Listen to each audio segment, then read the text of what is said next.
विविध भारती पुणे मंजिरी गानू सादर करत आहे पुणे वृत्तांत. राष्ट्रपिता महात्मा गांधी यांच्या पुण्यतिथीनिमित्त आज सर्वत्र त्यांना आदरांजली अर्पण करण्यात येत आहे. विविध संस्था, संघटना तसंच शासकीय कार्यालयांमध्ये सकाळी 11 वाजता मौन पाळून महात्मा गांधींना श्रद्धांजली वाहण्यात आली. आजचा दिवस हुतात्मा दिन म्हणून पाळला जातो. यानिमित्त ठिकठिकाणी हुतात्म्यांना अभिवादन करण्यात आलं.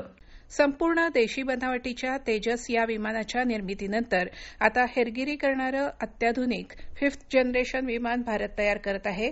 यासाठी आवश्यक ते तंत्रज्ञान आणि सुटे भाग तयार करण्याचं काम सध्या सुरू आहे, अशी माहिती संरक्षण संशोधन आणि विकास विभागाचे अध्यक्ष समीर कामत यांनी आज पुण्यात दिली. संशोधन विकास संस्था आणि Indian society of advance material and process engineering या संस्थेच्या वतीनं इनकॉम 19 या राष्ट्रीय परिसंवादाचं आयोजन करण्यात आलं आहे. या परिषदेच्या उद्घाटन कार्यक्रमात ते बोलत होते. बुलेट प्रूफ जॅकेट निर्मिती हा देखील देशासाठी महत्वाचा विषय आहे. यासाठी लागणाऱ्या कच्च्या मालाची निर्मिती देशांतर्गत होण्याची गरज कामत यांनी व्यक्त केली. सतीश धवन अंतराळ संशोधन संस्थेचे संचालक डॉक्टर ए रंगराजन, संशोधन आणि विकास संस्थेचे संचालक डॉक्टर मकरंद जोशी यावेळी उपस्थित होते. 2 दिवस चालणाऱ्या या परिसंवादात संरक्षण क्षेत्रातील संशोधनावर चर्चासत्र आणि संशोधनपर निबंधांचं सादरीकरण होणार आहे. पुण्यातील ससून रुग्णालयात जीबीएसचे 16 रुग्ण उपचार घेत आहेत. त्यापैकी 2 कृत्रिम श्वासोच्छवास यंत्रणेवर आहेत. या रुग्णांच्या उपचारासाठी 100 इंट्राव्हिनस इम्युनोग्लोब्युलिन इंजेक्शनची खरेदी रुग्णालयानं केली आहे, असं रुग्णालयाचे अधिष्ठाता डॉक्टर एकनाथ पवार यांनी सांगितलं. राष्ट्रीय विषाणू विज्ञान संस्थेकडे 127 रुग्णांचे शौच नमुने तपासणीसाठी पाठवण्यात आले होते.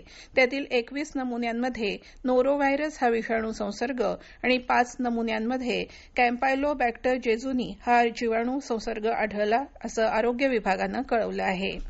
दरम्यान जीबीएसच्या वाढत्या प्रादुर्भावाच्या पार्श्वभूमीवर दूषित पाण्याचा मूळ स्रोत शोधण्यावर पुणे महापालिकेनं भर दिला आहे. त्यासाठी धरणासह विहीर, सोसायट्यांच्या टाक्या आणि घरातूनही पाण्याचे नमुने घेऊन चाचणी केली जाणार आहे.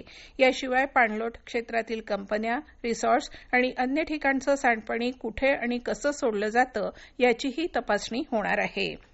पुणे महापालिका 2025-26 या आर्थिक वर्षात मिळकत करात कोणतीही वाढ करणार नसल्याचा प्रस्ताव महापालिका प्रशासनानं स्थायी समितीसमोर ठेवला आहे. गेल्या 9 वर्षांपासून पुणेकरांच्या मिळकत करात वाढ झालेली नाही.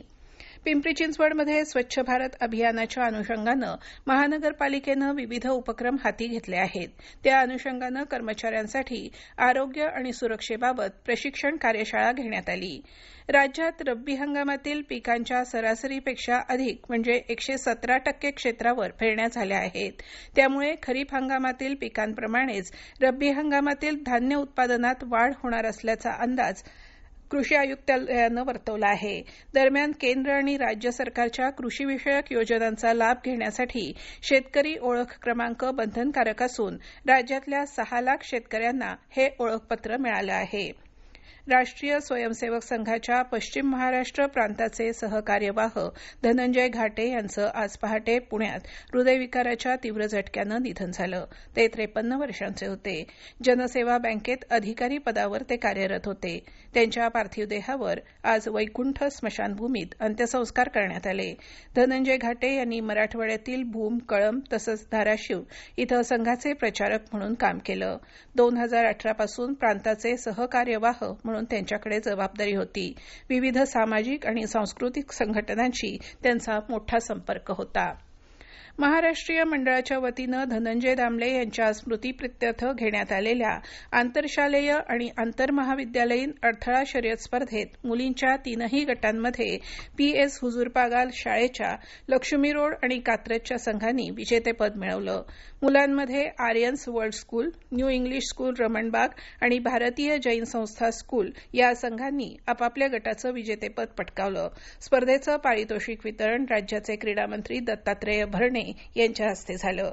पुणे आणि परिसरात आज कमाल तापमान 36 तर किमान तापमान 14.9 अंश सेल्सिअस नोंदवलं गेलं. उद्याही तापमान साधारण असंच असेल आणि दुपारनंतर आकाश अंशतः ढगाळ राहील असा पुणे वेधशाळेचा अंदाज आहे. हा होता आजचा पुणे वृत्तांत.